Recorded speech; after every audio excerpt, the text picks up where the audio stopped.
Hello, everybody. Welcome to Dissonant Waves episode 160. It is a Danger You, Danger Me, Danger Us Sunday for everyone here, including Ritz and Trix, and myself, Dominic. Hell yeah. This is the most cognizant I've ever been for an episode, and I have no idea because I just worked a fucking 10-hour shift. You're jazzed. You are excited because we have interesting albums to talk about. These are albums that we totally picked on our own that we wanted to talk about for so long. No way is this some kind of April Fool's gag meant to make us cover things we don't want to cover. Except that's actually what it is, April Fool's. You got punked. We punked ourselves. Anyway. Yeah. What this turns into is that we each picked different artists that we wanted to cover. And then another one of us picked it for the other person. In this case, from Trix's list, Ritz picked Phish's A Picture of Nectar. From my list, I went the extra mile and cheated and picked albums to go with the artists. So Trix was kind enough to pick my pick of Kiss and the Sonic Boom album, but she also insisted we do music from The Elder as well. Meanwhile, Indeed, Ritz had quite a list to pick from, and when I saw controversy, I figured, well, this is the only time we're probably going to ever cover this. And so, I picked The Devil and God Are Raging Inside Me by Brand New. Fuck Jesse Lacey. Yes, you did. Fuck Jesse Lacey. This is actually the first time. I'm not putting this into a segue into this, because I think that one gets covered last for obvious reasons. But looking at my last FM, this whole week and everything was the first time I'd actually listened to Brand New, according to my scribbles, in 3 years. Wow. And you can kind of see from like 2017, 2018, there's a lot, and then, as I'm starting to kind of accept it and play it less, it's kind of gone out. And then, this is the first time I'd listened to anything. So this is, back in 2021, it probably would have been like one or two songs. I'd like to say that the beauty about having bought the CDs a long time ago is that I didn't have to do the streaming and do any guilt about giving money. It was just instead fighting with the guilt of listening to it. Can I say my take about Brand New? Can we say it when we cover it? Sure, I thought we were covering it now. No, because there was some hatred we need to go for first. Okay. I think we're starting with the Fishies. And I am also eating a pint of Phish food, which I believe is Phish's best output, and I don't think they had much to do with it. Except they are in Vermont. Ben & Jerry's is in Vermont. There you go. Yep. And I'll let Trix introduce the album, since it's technically her pick. I hate Phish. Let me clarify. I hate jam bands, and I made Ritz pick from a list of 5 jam bands, 2 of which were Dave Matthews. Yeah. And he chose Phish because he likes llama. I picked Phish because Llama was in Rock Band 3. However, you two overhate this album. Fine. I'm not going to tell you I love this. Yeah, I'm not going to tell you I love it, but it's as somebody who likes Ween, I kind of like this because it has a lot of different styles that they're going for. Not as weird or as good as Ween, but I get enough of that vibe to fuck with it. I feel offended on Ween's behalf that you compared them to Phish. Yeah, but Ween get probably as much fucked on drugs as Phish did. Maybe more. Yeah, maybe. I never said what were you saying, Dominic? I never said I hated this, but I do think that Ween comparison is interesting because before I listened to Ween or Phish, I thought they were pretty much the same thing. Sacrilege.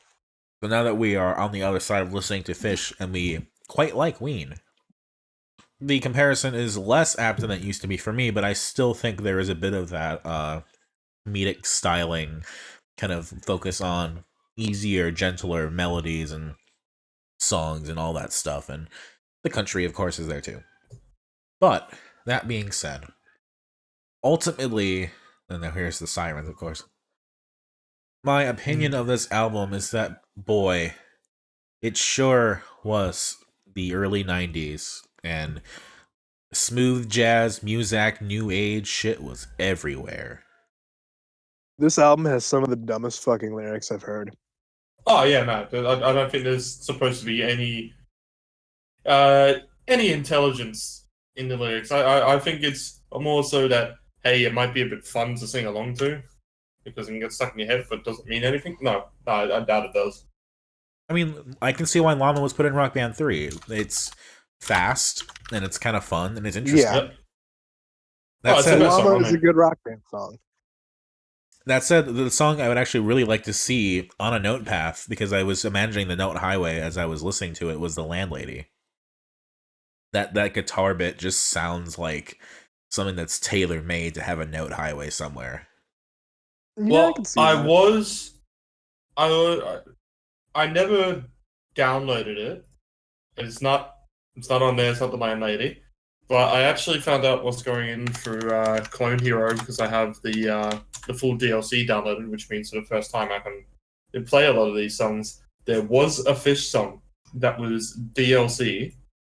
I believe for Guitar Hero 5. I'm just checking it exactly now. I think it was Down with Disease, but it could have been Sample in a Jar. It was one of those. It was from the Hoist, but it was a live version. There. While Ritz looks for that, I would like to read my father's take on Phish. Yes. He says that a picture of Nectar is probably their best, but he doesn't get it. He knows they're talented players, but none of them can sing, and he thinks all their lyrics are fucking stupid. So I was actually a bit wrong. It's not one, it's 3 songs that were... So it's like DLC 3 hours for worth of tracks? Well, it's a Phish Live track pack that was released June 25, 2009. It has Sample in a Jar live version, Down with Disease live version, so both the ones from Hoist. So it is 3 hours. It did have a song from a picture of Nectar. Oh. And it was Chalk Dust Torture. Yeah, that's like one of the popular ones. Yeah. But I mean, there you go. It just sounds like they're having fun with what ability they have, right? Like, you look at the lyrics for Glide. What are you expecting? They're glad that you're alive. They're glad that you'll arrive, and they're glad that you're a Glide. Honestly, still better than that Kiss song. It's danger you, danger me, dangerous. I would take that Kiss song. That wasn't even the one I was. That wasn't actually the Kiss song I was referencing. Stand by my side. I'll be next to you. Nope, it was one of the ones that we covered, or we're about to cover. We'll get there. There's a lot of dumbass lyrics in Kiss. Oh. And some of the good ones. And some of the singing is even worse than what was on the picture of Nectar, I would argue. But we'll get there. Oh, yeah.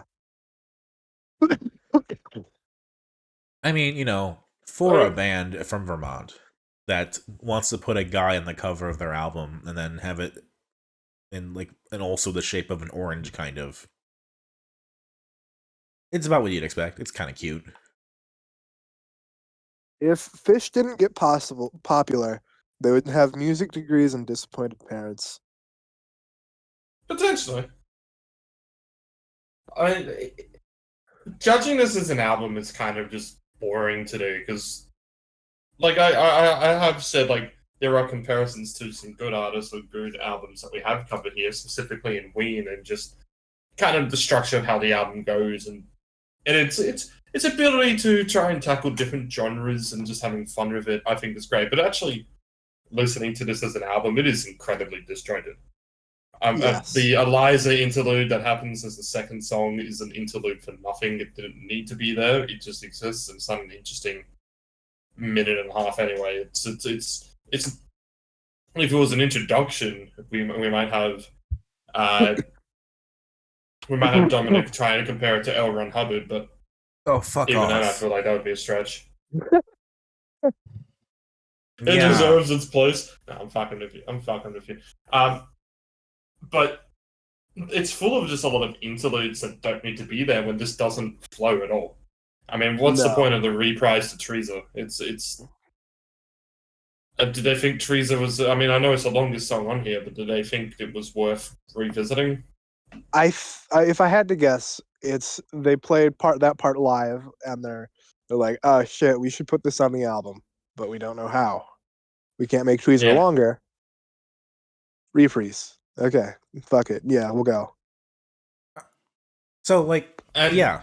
There's a lot of moments you listen and you just kind of go, what the fuck are they on about? But it's hard to hate it when you kind of just take this as a jam band having fun making an album. Is that really a crime? I mean, the answer is yes, but still. Jam bands in general are a crime against humanity. I mean, the thing to think here is, like, okay, we're not really listening to this band in their prime form, right? We're not doing a live album, so we're kind of hamstringing ourselves in a way.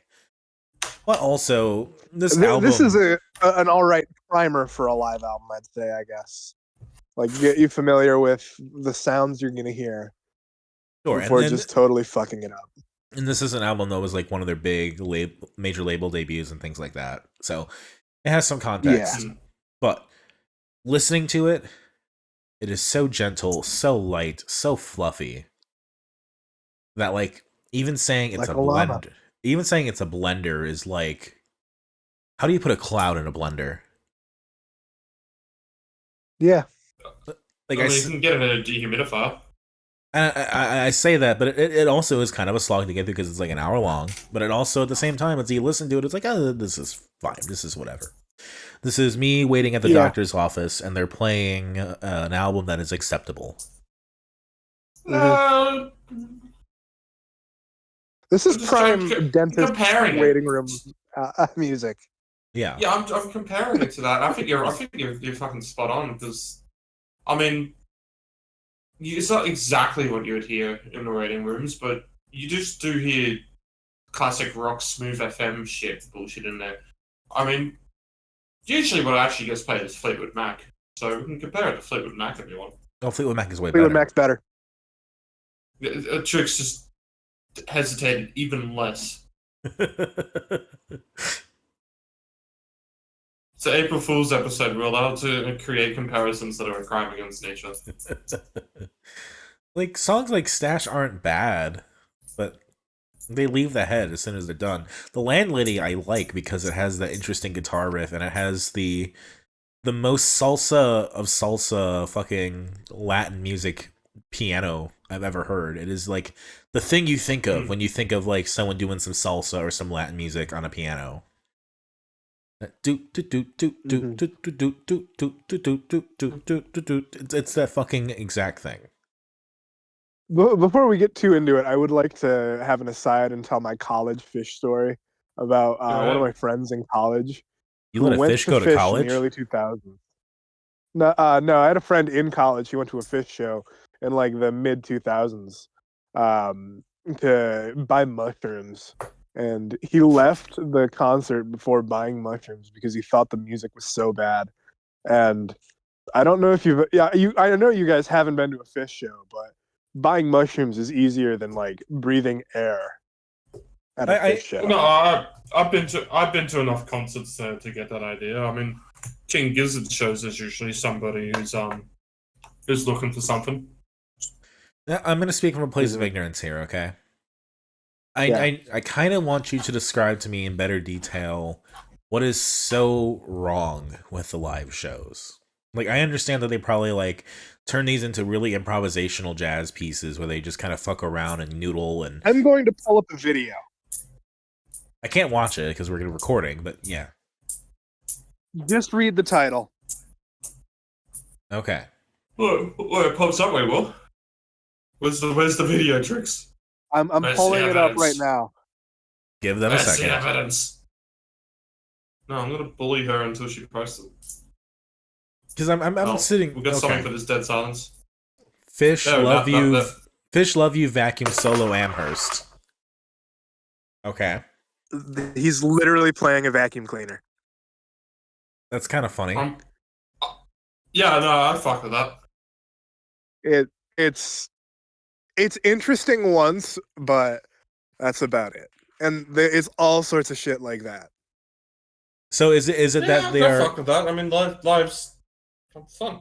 Is it that they're doing weird gimmicks the entire time? Is it like it's because it's like professional wrestling esque? Not even that. It's more that like they'll play for 3 hours and they'll play like 7 songs. And they're so long that it just doesn't matter at a certain point. Yeah. So tell me then, what is the difference between this and doom metal? That is a good question, and I think it has to do entirely with intent. Doom metal is less meandering. It's more um it's more like a dirge and more rhythmic and driving, and there's a force behind it, and you've got there's like context, whereas uh, jam bands are just meandering all over the place, and it's like Girl, it's the difference between going for a hike in the woods and going for a frolic in a fairy garden. I think you just prefer to get stoned to slower music. I I know this is probably something that can be answered by Not even watching. that, because I like getting stoned to like skate metal too. But like when you say That's- meandering, that would be fair, actually. are you saying that they're like playing the melody and then going off course into something else, and then 20 minutes later they're coming back, and then also incorporating maybe another song or Yes. two in the middle of it? Basically, yes. And so it's kind of hard to tell where one song ends and another begins. Yeah, it's just noodling, and I'm not a fan of aimless noodling.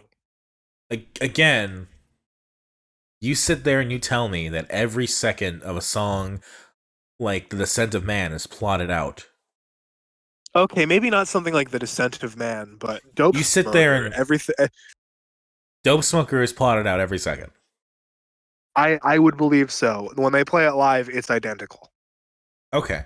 So I would believe you that Mirror Reaper had done that. Because Mirror Reaper sounds like something that Yeah, was Mirror really. Reaper too.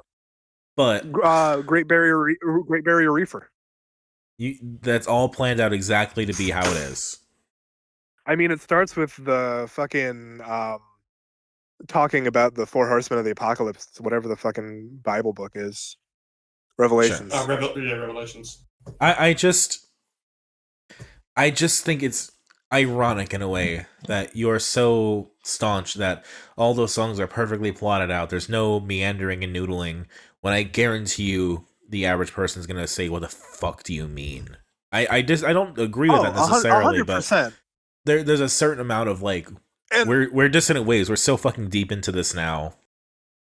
and it's not even that I don't mind noodling. It's that when it reaches like 30 minutes for a song, that's where I'm like, okay, pack it the fuck in. It's like Glass Beach. But when like I'll watch OC's live shows, and like they'll drag a 3 minute song out to like 8 minutes, and it fucking rocks. But like let's say that King Gizzard put on a jam band concert, right? And they're fucking mixing. Which is I would hate it too. I mean, they played the Dripping Tap, all the medleys and stuff like that in their live shows quite a lot. And I can't tell you that the exact same as the studio. They like to jam in there. Yeah, But there's a difference between slight differences and jamming a little bit, and then just turning the whole thing into a jerk off fest about look at how good I can play. Look at this fucking noodle. let's say just as an example that King Gizzard played the Drinking Tap technically for 3 hours, and they threw other songs in there. They noodled around. They went to other songs and came back to the Drinking Tap. But that was like the show, right? Yeah, People would fucking love it. it would probably be good, but I would still. But if they like.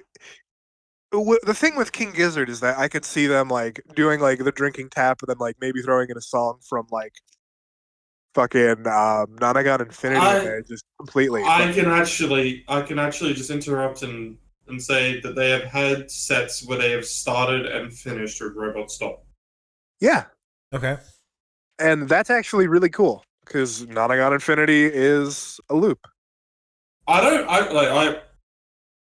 think the true answer to all all of it is that the sounds of the doom metal, more send off the dopamine in your head than the jam stuff is. But realistically, the people who are coming to see this absolutely want to see this. So I don't think it's fine. I think it's they're probably too, they're probably fucked up on anything. But that's this. Ostensibly, that is what it is. It's not for you. And I think the thing that would give me pause to go to a Phish show, right, is like, I don't know if there's enough songs that I would be into to sustain that.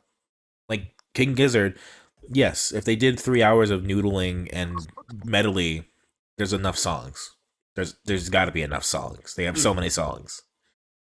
And so does Phish. But when a Phish album is like Picture of Nectar, half of those songs are just going to be 2 minutes of instrumental. Yeah. So I can see the hesitance to be like, well, if it's 3 hours of this, I don't know if that's going to be for me. But I do think it's interesting that they do that. It's interesting, but it's interesting in a way that like I want to study it from a distance and not listen to it. Tweezer Reprise was used in a Michael Phelps montage following his 19th Olympic medal in 2012. Thank you, Wikipedia. What the fuck? It was also used by the Atlanta Falcons in their introduction video at Super Bowl 51. And that's the reprise, not the original song. No. It's the shorter one, so of course they go with that one. Yeah. Probably keep it a license too. Since we've kind of stopped talking about the actual album, should we go favorites and least favorites and then go into the next shitty one? Sure. Yeah. Fuck. Favorite, Llama. Least favorite, probably the reprise, to be honest. It's so fucking pointless. I'll agree with that. My favorites, I'm going to go with Llama and the Landlady. My least favorites, both Tweezers. Mango Song. Chalk Dust Torture was all right, but everything around it was not amazing. Okay. It's time to double snooch. Should we go chronologically here? Doesn't matter. Kiss. They weren't doing both at the same time, to be honest. Kiss was a band for 50 years. They called it quits last year, finally, supposedly. Well, they're gonna keep going. They're gonna license the band, and like, there's gonna be regional Kisses. But all the main people are done. Yeah. And so we were covering 2 of their albums. We were covering the 1981 ninth album, Music from the Elder, which is a weird art concept album where it's about a film, but the film doesn't exist, and it's a soundtrack for the film, but there's not a lot going on where you can like understand what the plot is. It's just it's an attempt to do a Tommy. It's an attempt to do a rock opera of sorts in a way. Yeah. And then on the other end, I wanted to do Sonic Boom, their 19th studio album, so that's 10 albums apart. From 2009. So we're talking 30 years, almost. Yes. Can I tell the story about how my father and I discovered Sonic Boom? Because we discovered it pre-streaming. And I want to mention, too, I looked it up. I looked it up. We started talking about Sonic Boom so early in Dissonant Waves. It predates Fifth Wave Emo on our show. It does. I'm not surprised because it is such a fucking bad album. It is so bad that when my father and I discovered it in like 2011, 2012, we found it at the library and we're like, oh, hey, new Kiss. Let's give it a listen. We put it on the car on the way home. And it's like a 10, 15-minute drive home. And we got to whatever the Stand By My Side, I'll Be Next to You song is. I heard that lyric. I said it out loud. My father went, wow, that's dumb. And he turned it off. And it's worth noting, my father likes Kiss. He really likes Kiss, even though they're really dumb. See, out of all this, after having listened to music from the Elder, listening to modern day Delilah, I actually kind of had. Keep in mind, I've never listened to a full Kiss album in full. Just never have. I actually just kind of had hope after hearing Modern Day Delilah, that Sonic Boom would be average. Because whilst I can't tell you that song is great, I at least thought there was enough going on for it instrumentally, even if it was still a standard hard rock tune. That at least this could just be a competent album. Then Russian Roulette played, and that all fell down. But no, the worst song out of all this is I. Okay, why? I forget I. What's wrong with I? It's so fucking pretentious. The whole, hey, yes, I'm gonna stand up for me, man. I believe in me. Just there's so many. Yeah. So many songs out there which actually can give a positive message, but a good positive message about standing up for yourself or believing in yourself is good when you can actually relate to the messaging that's done in it. I after I listened to this album, I needed a fucking planet cleanser. Not planet. I can't make me think. Palette cleanser. So I listened to one that actually does that whole I can relate and scream along to this anthemic better, and that was Spanish Love Songs, Brave Faces Everyone. Okay, yeah, it makes sense. Which that at least has the whole thing of there is a reason why people don't believe in themselves sometimes, and it has this kind of whole actual belief of we're all in it together. But then something like this is just, Gene Simmons, you're a fucking rich cunt. Shut the fuck up. So, the thing here, I guess, I don't know. Like, these albums are at such different points in their career, right? You have Music from the Elder, which is this like, oh, we're tired of doing the bog standard album, right? Let's do something different. We're in our unmasked era or whatever. We're going away from the makeup, so let's do this art piece thing. Let's be taken seriously. And then Sonic Boom is like the most perfect recreation of 70s music from a band from that era that I think I've ever heard. Warts and all. Yeah. It is them going back and saying, no, we were doing it right back then. That's what people like. They regressed between these two albums in a sense. But like 100%. Where Music from the Elder, though, is like this weird experiment that, like, it's not good. Like, Music from the Elder is like if some dads listened to Tommy or name another rock opera from that era, and they're like, oh, I could do that. And they did. Like, it's not good. And it's really sounds like they're trying. Like, Gene Simmons singing Odyssey is one of the worst things I have heard in a while. It's like bad karaoke by like someone's drunk uncle. But here's the other thing as well. Just when you were doing an album of this concept, is there is no movie, there is no play or musical that exists. The Elder does not exist.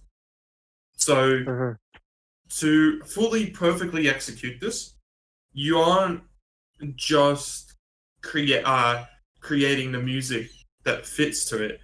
You are creating the movie, the musical, the play, whatever, in your album.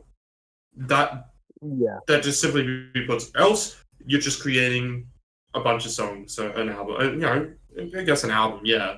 But I'll compare it to an album that wasn't even fucking trying to do that. And you can go back to a take I had when I put this as one of my favorite albums of that year.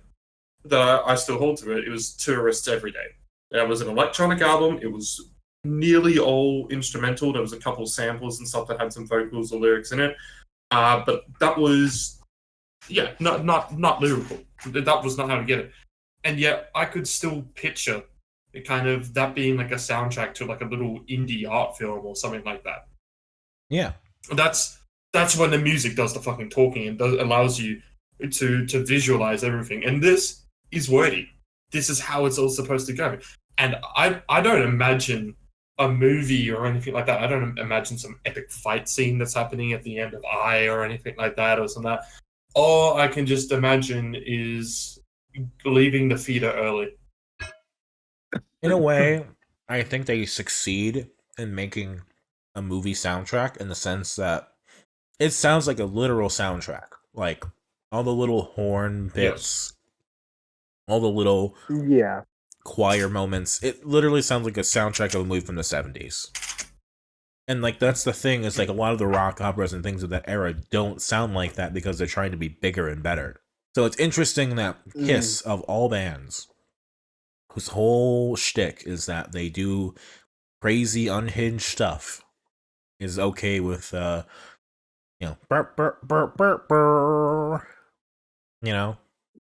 I could 100% see like a fan project being made, like put an animated movie to this, done in like the style of like the 70s Rankin Bass Hobbit movies. Hobbit Well, movie.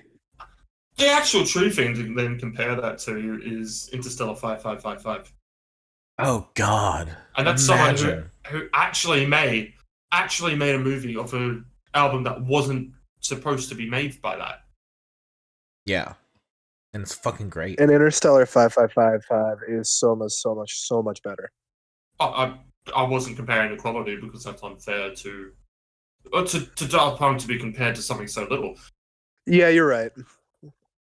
Like the only interesting song I think It's- on Music from the Elder in terms of like what it's doing as a song is Darklight. Like that's the one that Ace Frehley's on as a singer, and that's like his only contribution to the album, really. Yeah. And I don't think It he's was an his amazing. last album. Yeah, he's not like an amazing singer, but I think Ace's voice was like the best one because everyone else Yeah. sounded just so out of their element or so bad. You remember when Gene Simmons had that reality TV show? Yeah. Why didn't we have a soundtrack made for that instead? That might have made anything more interesting. You know what? I was wrong. It's not Gene Simmons singing, honestly. It's Paul Stanley. Paul Stanley's vocals on that song are god awful. Paul Stanley's vocals are god awful. I think he did.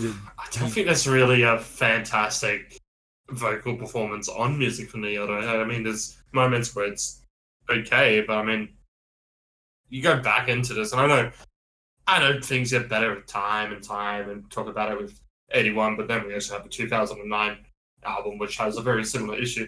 The vocals at best are just okay. And it's not to say that that's really going to be a main reason I hate things, because we listen to a lot of emo where the vocals are rough around the edges. Yeah, but they're not So Kiss. we can't criticize on this. Yeah, Yeah. The production value on this is insane. Someone should have at some point said, let's do another take. And Kiss is one of the highest selling artists in the world. They have One of some the of the most most capitalized or commercialized, I guess. and they have some of the most successful songs ever. Yeah. And like to compare it to Sonic Boom, like in a way Sonic Boom is better just because they're emulating the sound of the 70s and they do it in a way that's like it's almost like an album from that era. The If you're problem gonna is praise that Sonic Boom, we need to talk about how Yeah. shitty the fucking lyrics are. There's some just fucking disgusting moments of lyricism on Sonic Boom. I am so Dangerous, ready. yeah, is Look. Blah. I am so ready to take Dangerous as a fun, stupid song at this point. It is silly. I was almost sure they were gonna go dangerous, no, dangeresque, and It is so silly and dumb, but there's something about that song that is kind of just fun. And when you're listening to both of these albums, I need to hold on to something. yeah, I held on to Modern Day Delilah. I thought that one was at least executed well with the instrumentation, even if it's not creative. I think Modern Day Delilah is also fine. I think it's a good opener for what it is. If you're trying to show people, hey, we're still Kiss, we can still do this. That is a song that you can throw on and be like, yeah, sure. Sonic Boom would have been a really good single. Yeah. But like, you fucking show me Dangerous next to fucking AC/DC lyrics. I don't like AC/DC either. No, but that was a band that existed in the 70s and 80s, mostly the 80s. Yes. They were big. and they were of that time, and those songs are passed down on the radio all the time. I mean, I will say AC/DC has written at least songs that I do like. I can see them shouting 2 parts trouble, double down tough.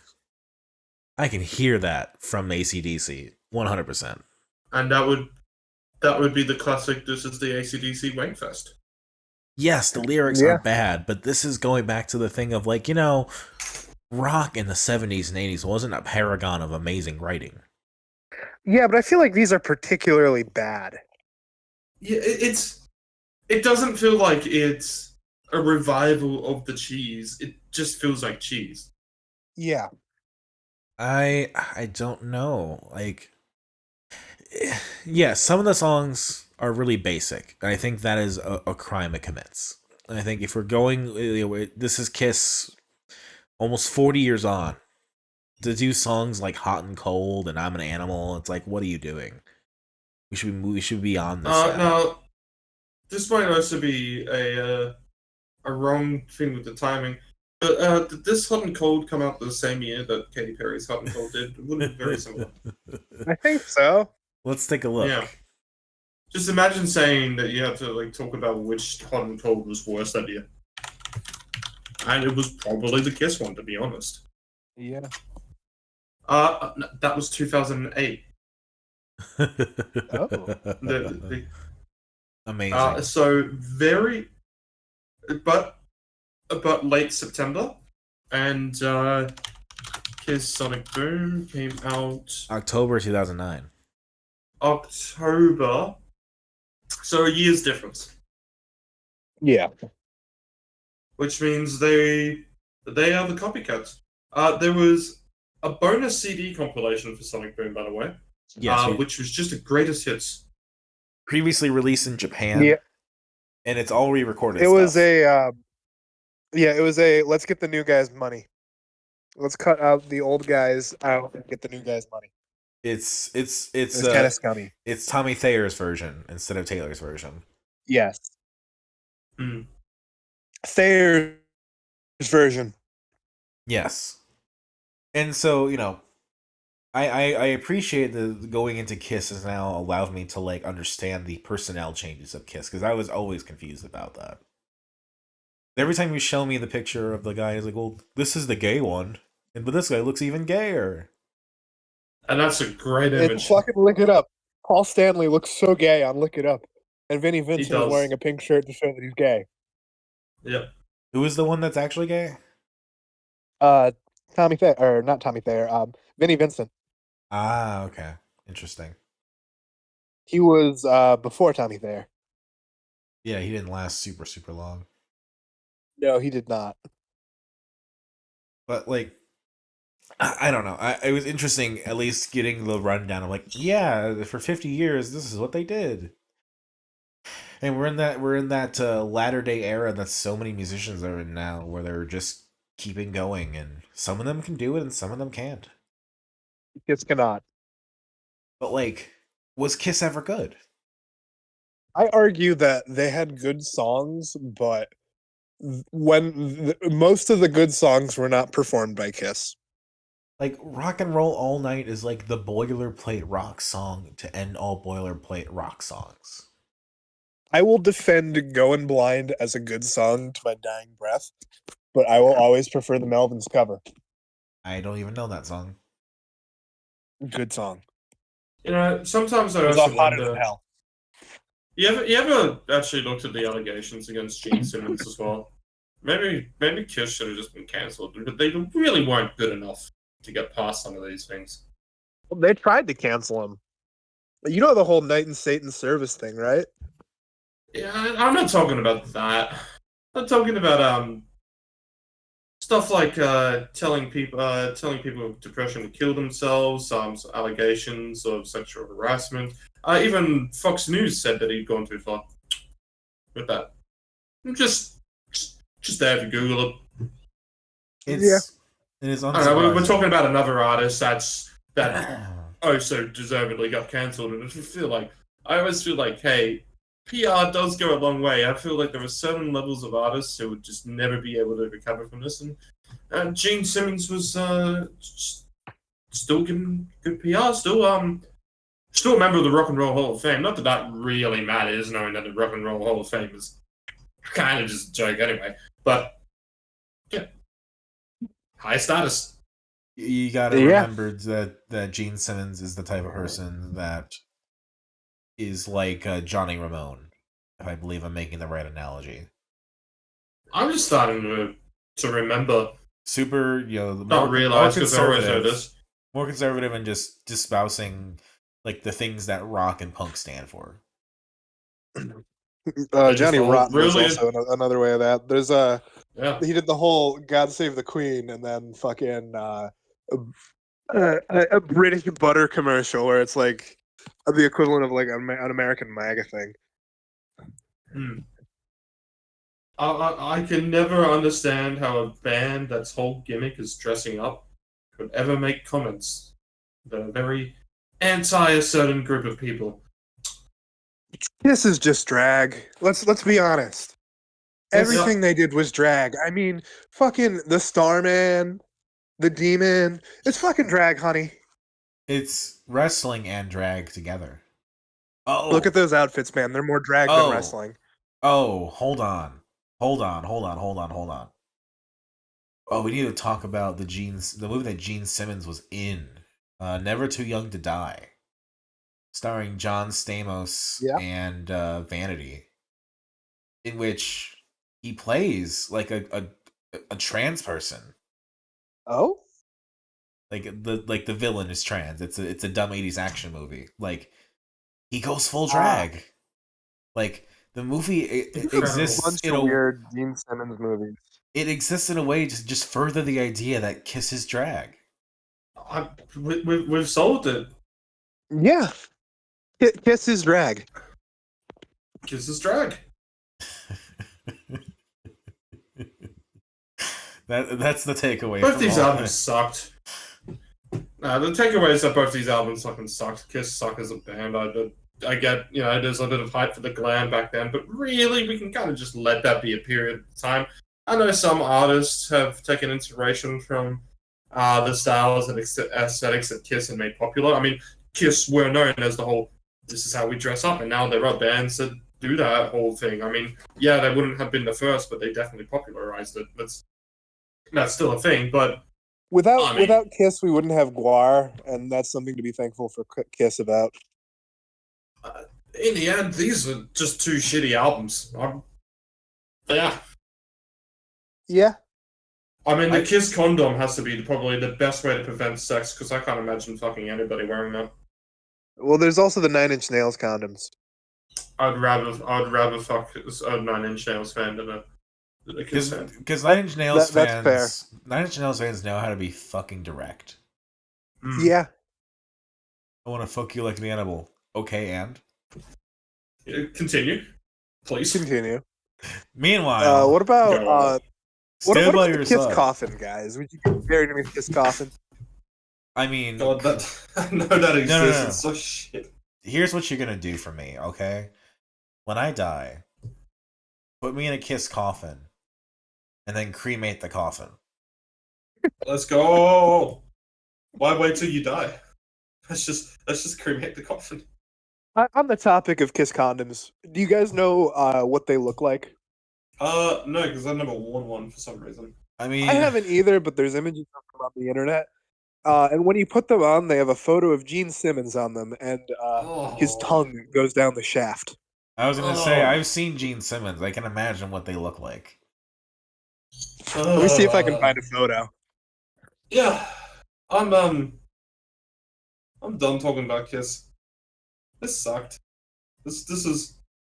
Both of these are, like, probably the worst albums to listen to this year so far. Oh, I don't know about that. Oh, boy. It's up there. I'm not making any, like, direct look at what we've done, but it's up there. I don't even know if it's the worst this week. I mean, no, it is, but not both of them. Sonic Boom is worse than Music from the Elder. Sonic Boom is better than Music from the Elder. Sonic Boom is slightly better than Music from the Elder because Modern Day Delilah kind of made me go, there is something I can say seemed well done. I'll admit I'll occasionally put on A World Without Heroes. I would listen to Dark Light. I wouldn't listen to anything from Music for the Elder. I would listen to Dangerous. I can appreciate a weird fantasy album more than a shitty 70s revival with dog shit lyrics. Yeah, but I was going to say that when this whole thing going for it is that it's a concept album, but that concept is so poorly executed. Whilst at least Sonic Boom's, like, it doesn't have a concept, it's not so much trying to hide behind that. Don't get me wrong, we're still comparing turds. Yes. Yeah. Music from the Elder, I want to appreciate it for being weird and interesting, and I like that they tried it. But there are so many better ones. Yeah. Whereas Sonic Boom is just Sonic Boom. I think Dangerous is really, really stupid, but it is fun. Maybe it's because I've been poisoned to listen to it for all these years because of you. Maybe. I think episode 11 is when we started talking about Dangerous. So this is 149 episodes in the making. God damn. I don't really want to do a favorite or least favorite. It's not even a blender, it just sucks. You know what, I'll just do least favorites. Least favorites, I. And, I mean, that whole stretch from Dangerous to Say Yeah is just really bad, though. I mean, I will probably... for me... Go ahead, Domino. I might go back to Dangerous. I think that song has warmed its way. I think Modern Day Delilah's okay. But yeah, I'm an animal when lightning strikes. It's kind of bad. And I feel like I've heard Say Yeah somewhere before. I don't know where, but I feel like I've heard it before. Music from the Elder, Dark Light's okay. Everything else is meh. Well, Say Yeah is the one of the most streamed on the album. I feel like it's been somewhere before. I don't know where I would have heard it. Maybe on like a commercial. Anyways, my least favorites are Modern Day Delilah, Russian Roulette, Never Enough. Yes, I know, nobody's perfect. Stand, you get the joke. Which means that it is time to finally talk about the last one. The last thing before we get there, the last thing I want to say is that Say Yeah, for whatever reason, made it to #1 on the Russian charts. That is its only placement in the world. It is the only placement listed. But go ahead. Wow. All right, everybody, join me for the thing that we have to do. It is Sunday my time. It is the Lord's Day, and we must do this prayer before we talk about the artist that we're about to talk about. Dear Lord, today we must ask for forgiveness. We are talking about some very cancelled bands. Amen. Yeah. There's the picture of the Bugs Bunny with the gun. With that, just to further promote this prayer. God, I love that fucking image. Some boom down six motherfuckers. Can I jump out and say my take? Yeah. Let me just introduce this first. Go for it. Brand new. The Long Island-based emo band, third wave emo, started with, I think in like 2000 or something like that, or maybe 2001, with Your Favorite Weapon as the debut album. Released probably two of the most important third wave emo albums in the whole wave. Whether or not, this is not talking about what's happened with the band since or in future, just at the time. It was... There's a great comment I remember with somebody claiming Your Favorite Weapon was their favorite brand new album because they couldn't get into the other ones because Your Favorite Weapon was the only one that sounded like an actual pop punk emo record. And that's why I think everybody liked Deja Engineer and The Devil and God Are Raging Inside Me. When this is the early in the wave, this was just different.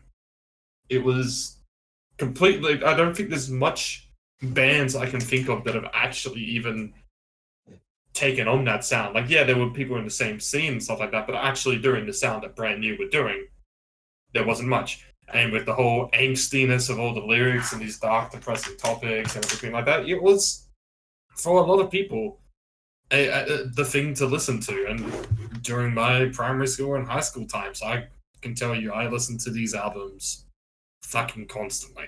It was a whole, music was my escape kind of whole thing, blah, blah, blah. Feel sorry for me later. And walking home all the time, I can remember just having listened to both these albums to the point in which, even though it had been 3 years since I've last listened to Brand New, I could still remember these albums back to front. And now we obviously know what Jesse Lacey has done. It was the most heartbreaking moment that could have been done, because all you had to do was not do that. And now we're covering the devil and God are raging inside me, because I didn't really want to cover abusers, but now we taper fulls. Let's go. So, Trix, do your take. I'm so glad this band is canceled, so I don't have to pretend to like this album.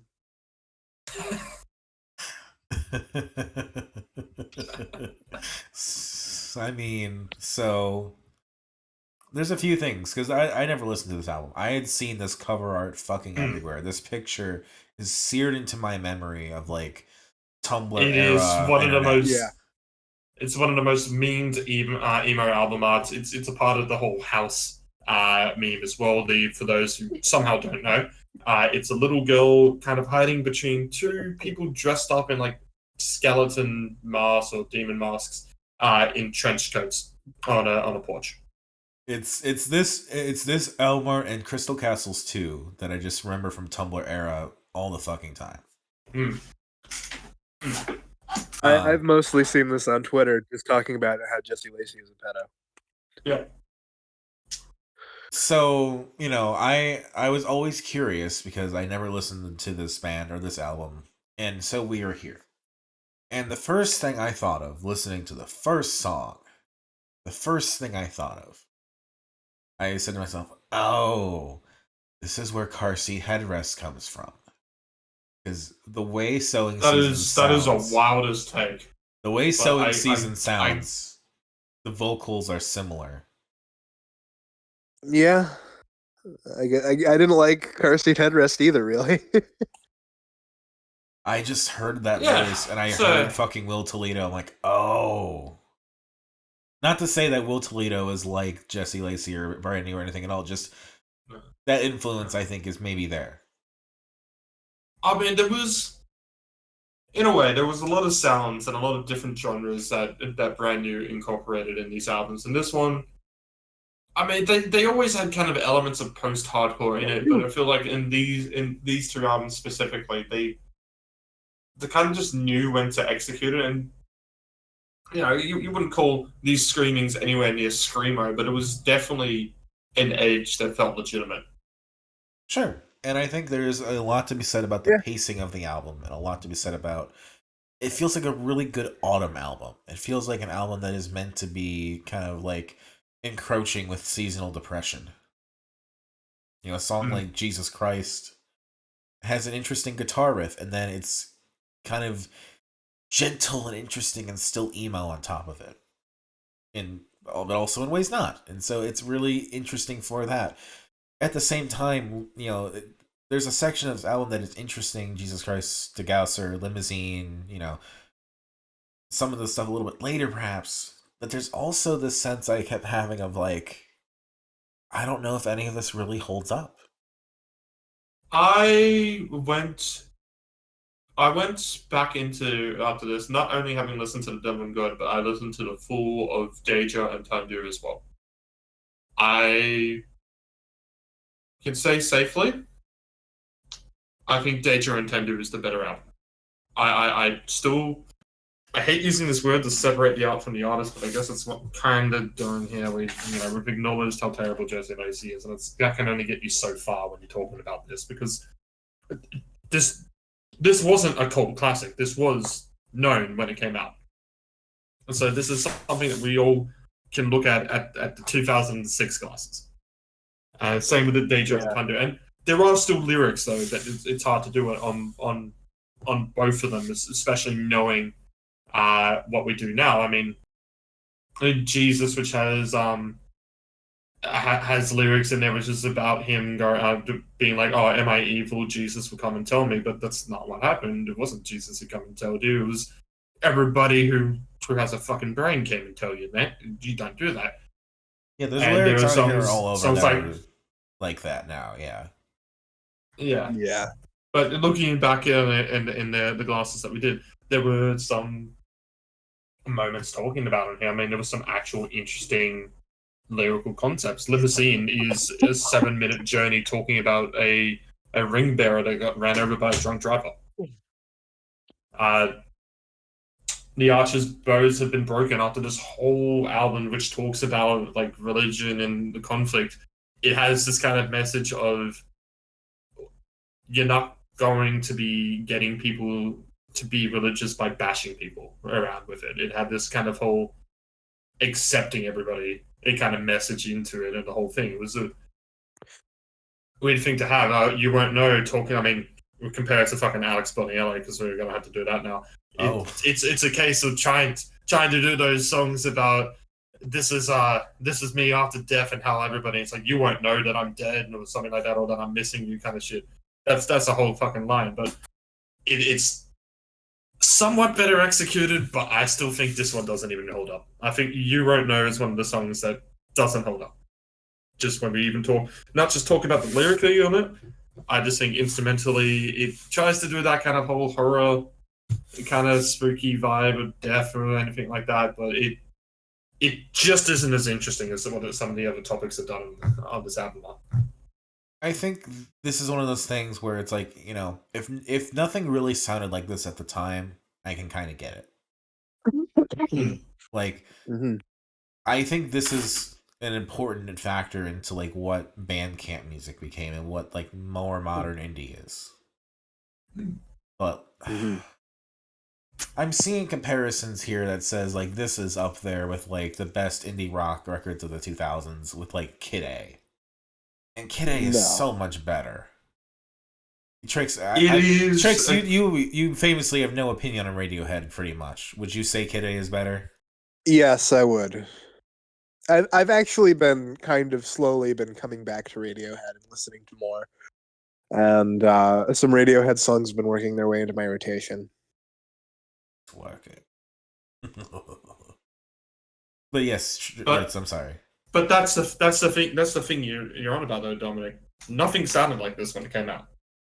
That's what is. I mean, in a case, I still don't think there's anything that sounds directly like this. Yes, you can get stuff that's inspired and stuff like that. We're seeing now we even got bands that you go from what a lot of those sounds were with a lot of other artists doing with the mixture of the clean and the post-hardcore vocals going into there, but into an actual album that sounds like this.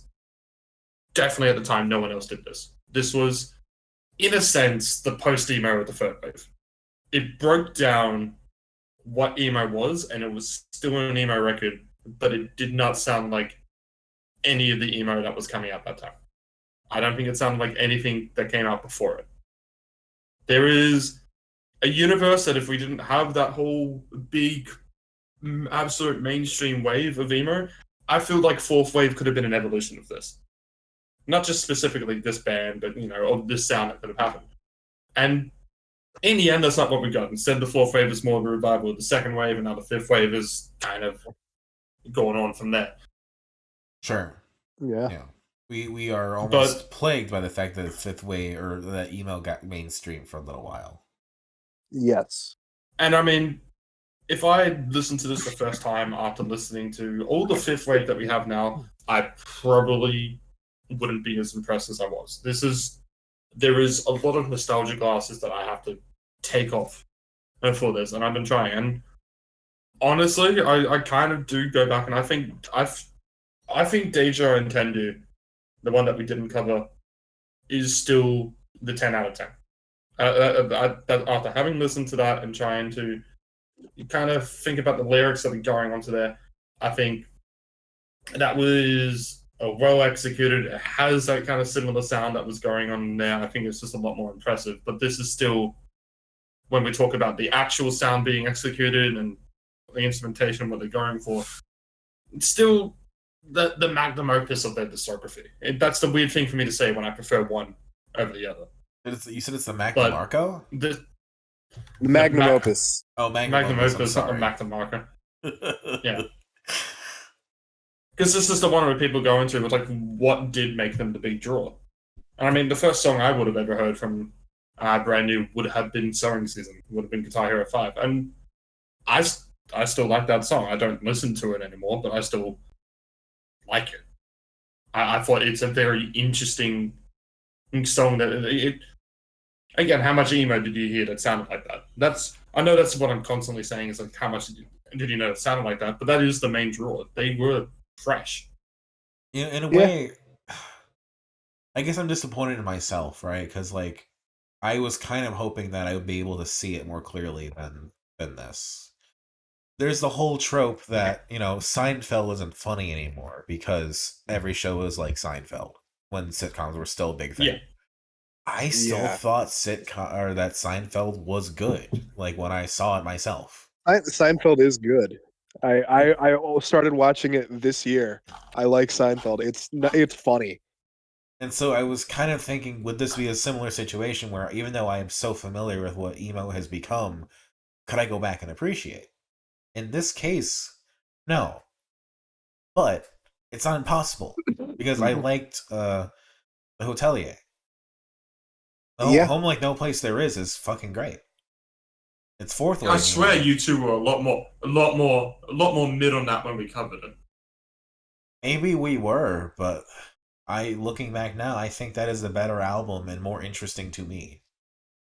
I think when we talk, it's a hard thing to compare. Sorry, as I'm just getting a message here on there. It's a hard thing to compare because topically and instrumentally they're different. Yes. But they are still, in a way, the landmarks of the third and fourth wave. And because of just how it happened, I mean, the Hotelier ended up being more of a legacy act in the sense of in the sense of this is the legacy they brought back. And don't also forget, Brand New did put out an album in 2017 as well. They did and come out and do that big revival after the Hotelier as well. And I mean, science fiction didn't sound like the early Brand New. It sounded like they completely changed and did this more kind of... I don't know exactly the vibe because I haven't listened to that album before in a while, but it was a whole different theme they were going for altogether. It was a bit more experimenting with their sound, kind of following on with what Daisy was doing. But the Hotelier was talking about topics that, again, hadn't really properly been talked about in the scene at all. Absolutely. And that helped spawn a bunch of artists that have since gone on for them. And it also helps that the Hotelier haven't done anything that, I guess that we know, that has gotten them cancelled the same way Brand New have. And I mean, in the end, there were also some other artists in the third wave that did some absolutely... I mean, I guess it's not even just who were really in the third wave scene, but I guess during that whole emo pop punk stuff, there was some artists that did some absolutely fucking disgraceful things. Yes. Yeah. I don't even want to say their names, but I think we could all remember what the worst one is. It's just one that's just not really comparable. It's just one that you didn't even put on your list because like you did not want to risk me picking it. I can guarantee you. Yeah. I don't think I honestly, if that specific artist was picked, I would have just boycotted the episode recording because like that. Yeah. It's such a terrible thing they did. Yeah. Anyway, I forget his name in the band, but I know exactly the act we're talking about. Yeah. And that's, I mean, honestly, when it comes to the fifth wave and what I like from the fifth wave, I would probably put a bunch of the stuff again above The Devil Gun and Raging Inside Me. And then, yeah, I guess Deja and Tandu might not even still be a 10 out of 10, but I still consider it because of the subject glasses and that. And whilst this has probably moved down to a 9 for me, maybe a bit lower. I don't know. It's hard to really rank it anymore. Rate it anyway. But we are in a scene now with fifth wave where we're just getting so much better that it's kind of made it easier to move past this, to be honest. Yeah. I've said it before, and I think it still bears repeating that this is your Crystal Castles for me. Oh yeah, My Crystal Castles and Growlers. I listened to a Growlers album today, I will admit. And there's the whole scene now of people on TikTok and things using Crystal Castle songs, and there's like a whole thing I'm seeing online of like, so when do we tell them? It's like, well, Yeah. Transgenders fucking just rip on horror TikTok. yeah. And some of them know, and some of them don't. And some of them that know don't care. And that's kind of the fuck thing about it. As I talked to someone was talking about cancelled artists. He said it absolutely perfectly for why cancellations like never really happen, because most people just don't care. They will see this, and it's hard to remember when we're in, the people that we talk to and stuff like that. We will always try and acknowledge it if we're covering it and all that, and if we learn later, we'll kind of just acknowledge that in a later episode. Yeah. That's how it is. But so many people will just see these allegations and go, so what, they're a rock star. I mean, go on a brand new subreddit. It's still active. There's a bunch of people on there who just say it was a silly little mistake. I can tell you, I've never had thoughts of doing that. Me either. It's pretty easy not to have thoughts of that. It's not really a mistake. It seems that's like not even something I would consider. Kind of have to do on purpose. It's like, how do you have to really go out of your way to do something like that? I feel like you have to really, Yeah. Like that has to be your objective. Like there's no easy way to yeah. But yeah, people keep quoting the fucking Kendrick line, when shit hits the fan, are you still a fan? And I've seen that line so many times recently in terms of, whether we're talking about the video game space or the music space or whatever else. I will bring us back to our first ever episode with the one thing that I feel like always explains why people act like this. I'm on the drug that killed River Phoenix. God, what a way to bring it all full circle. Full circle. I don't think we could do any better than that, unless you have more to talk about with this album. I mean, I don't really want to be honest. There's a reason I didn't really want to pick this, and I still think as an album it's good. Trying to separate the art from the artist. There's a lot of interesting sounds and emo that are on there. Some actually pretty catchy choruses, and I mean, the Archer's bows have been broken is probably the best way to wrap up this album, and then we get Handcuffs, which is fine, but it's a bonus track. It's added as a proper song, but it's a bonus track. It's an acoustic number at the end, and it's really hard to really talk about Jesse Lacey arresting somebody when he's the one who should have been. I will talk a little bit about my experience because I didn't say much about this album. I listened to this album 3 times and I couldn't tell you fuck all about it. That's how I listened to it once on my day off. Once on my day off while playing Borderlands 2, a game that I've played so many times that I can play it with my eyes closed probably. And so that would have been able to that was like the prime focus on this and listen. And I couldn't tell you anything about it. Then I put it on in the kitchen. When it was just me back there because I didn't want people knowing I was listening to fucking brand new. And Lord forgive me. It not good kitchen music at all. Holy fuck. It is not. And then I put it on today at work while I was cleaning out the grease trap.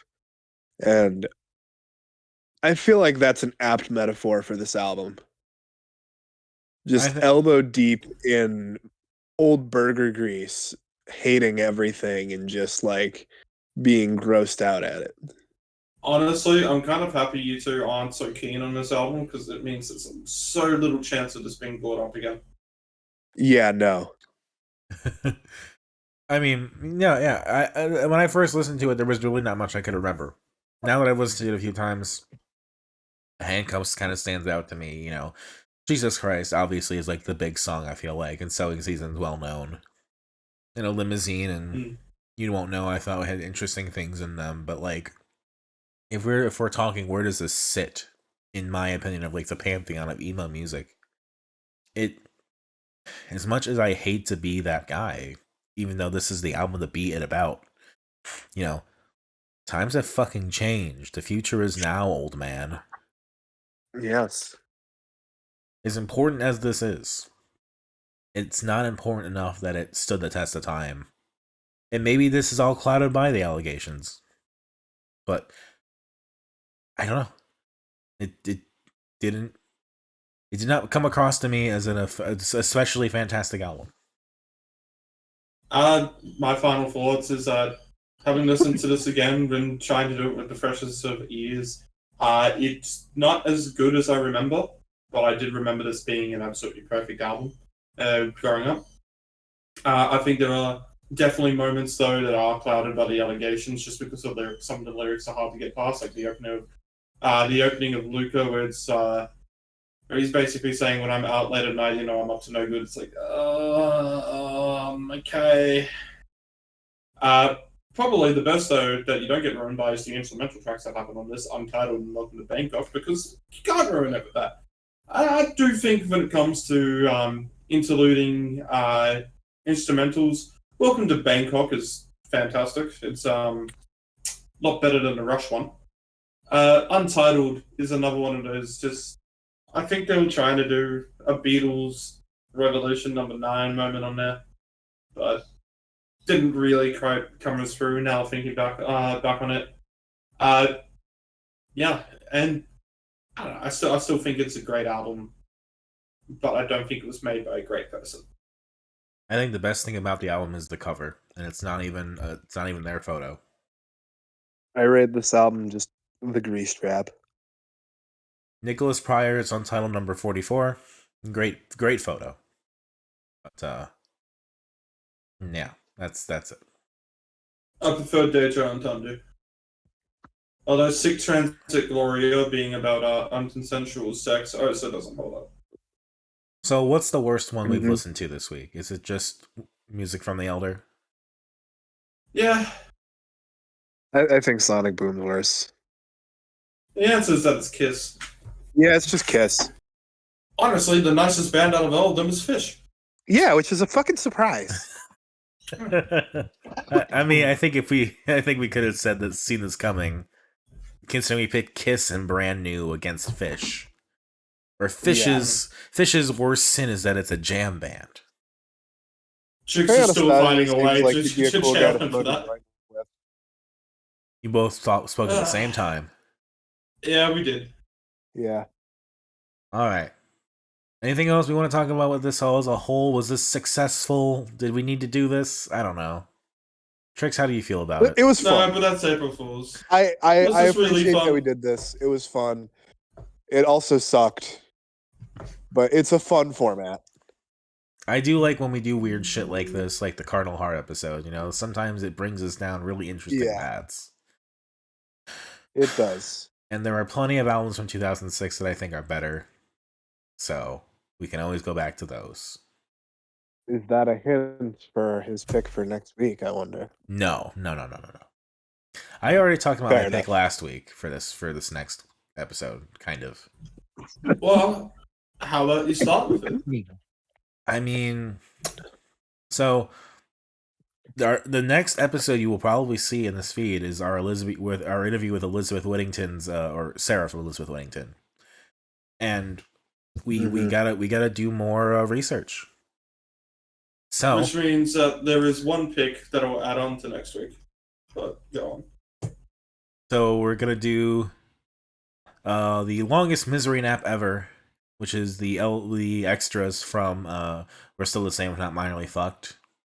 And I want to throw in a couple other things with that. There is the split EP with Captain Sunshine and Captizabeth Sun Shittington. And the other Great name. split EP that happened around the same time with In Summer of 2019, I Dreamed of Everything I Have Now and Couldn't Be More Disappointed, Dead Butterflies, Mi de Quite Me Tarde, and Maybe It's Best. It's the Cat Split EP. Now, with these things, Ritz, you have to help me with a couple other things. I can help you with one thing, which is what I was going to put in. What is the other EP called? Crawling, Getting Nowhere, Repeat. The deleted EP that was deleted a day after because she wasn't happy with it. And you have that. Yes. So we're going to do it. Yes. Yep. But the other thing I want to ask you about, and this has nothing to do with anything, but since we're doing this, I want to cover it. The Middle East sleeping trains split. Yes, I do have that. I want to do it. You've waited long enough.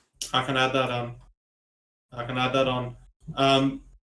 With that, do you want to add in the 3 extra songs from the original recordings of the Middle East EP? Of course. Yeah, let's do it. That's an extra 20. So, yeah, that's an extra 26 minutes, those 3 songs, and the split is 47. I will That's take the insane. opportunity to listen to as much Middle East as possible. Yeah, Yep, we have a so, 2-week listening period, so I feel like this is a nice Yes. balance. I have also gone a little crazy. Don't go too crazy. I have 3 easy albums. Very easy albums. Okay. I'm sorry. I just heard Ritz already begging, please don't go too crazy. I will if wait you're gonna for go Ritz to country, finish. can It's if no you're gonna country. go country, It's no country. I have was gonna an say, album. I have an album. I was for each having of a us. slight hope. I was having a slight hope that it would at least be the Waxahachie, but no of that. Yeah, we'll get to it. I'll let you finish first, and then I'll get to my spiel. That was finished. Oh, you were? Okay. So I Yeah, have 3 I'll do my albums, second and I am following Dominic's theme of picking up the pieces and just kind of covering stuff that we've been meaning to, or that sort of thing. And I have an album that each of us wants to cover that I have talked about. Mm-hmm. Ritz, do you remember the album that I gaslit you with? Yes, I do. That would be Death from Above 1979's, fuck, what was the album called? It was the 2017 one, the one with Freeze Me on it. It was called Outrageous Now. Correct. We are doing that. Dominic, do you remember what the album you want me to cover is? Is it Beef? It is Beef. It is Beef's Very Beef CD or self-titled, depending on what version you have. The vinyl is called a Very Beef CD.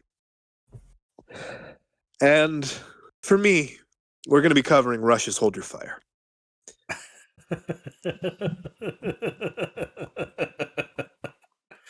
Okay. Just More good Rush. new wave Rush. And now I have got to go think of something to cover, which I've kind of just been looking through the whole lists and all that, just kind of trying to find something. And admittedly, have kind of drawn a blank. So you're gonna have to just excuse me as I kind of just keep talking until we talk. You know, Well, actually, if I'm passing you shit, it's easy. We'll do the December 15 Lord Gladstone comp featuring Frieza, Doris, and pictures of Yuki. I'm done. How long is that? Okay. Not as long. I think it's only like 30 minutes. I mean, we got 2 weeks. Do you want to do anything else? Yeah. It's 38 minutes. Sorry. No, I'm good. So what's it called again? I'm All right. sorry. It's the December 15 Lord Gladstone compilation. It was a compilation you could only get by. Well, I mean, you can get it on the Bandcamp and stuff like that, but you can't download. You have to get it from the CD. But the CD was for sale at the show that all 3 of those performed at the Lord Gladstone on December 15th in Sydney. It's Freezer, Doris, and who? Pictures of Yuki. All right. Okay. So, this is a really weird one. All right, cool. So, what this next We've done episode? it again. With this We've next, covered way more than we should have. so we're gonna have an interview with Sarah from Elizabeth Whittington next week. After that, we're gonna do Death from Above 1979's Outrageous Now, Beef's A Very Beef CD, and Rush, Hold Your Fire. That's Trix's picks. Meanwhile, I've picked Elizabeth Whittington stuff. And there's the Cat Split EP with a bunch of artists. There is the Captisabeth Sun Shittington Split EP. There's the Longest Misery Nap Ever, which is the kind of coda in a way to We're Still the Same, Not Minorly Fucked. And then there's the deleted EP, Crawling, Getting Nowhere Repeat. But since I think we need balance and all that, I'm also picking the Middle East Sleeping Train Split EP and the extra songs from the recordings of the Middle East. Meanwhile, Ritz has just chosen the Freezer Doris Pictures of Yuki Split, the December 15 Lord Gladson compilation. I mean, it's enough that I'm not passing including over, that, but I think just it's want fine. to entice Ritz. Yeah, I can believe that. What? I haven't listened to Sydney Gish in a while. Oh, there's The something going beef on. song. I'm not featuring including it. Sydney I Gish. just wanted to entice Ritz. Fair enough. Okay, well, Sydney Gish gonna ever put out a new album? that's going to be it for Dissonant Waves this week. My name is Dominic. Catch me online at DACICHOCKI. I am sometimes in the Games My Mom Found podcast. This episode is recorded about 14 hours after recording episode on Kirby Air Ride. So there's that you can look forward to. Hell yeah. I've been Riddlin. You can catch me on my website, Riddlin. For kids that get him today. Yeah. I've been Trix. You can catch me at your mom's house. Hell yeah. Well, Buy our merch. Check out our website. Yada, yada, yada. don't Should check have never bought that clock. No Trix is in my house. don't check out the albums we listened to this week for the most part. Phish is okay though. Yeah. Have... Listen to Llama. Yeah, sure. All right. We'll see you on the flip side, everybody.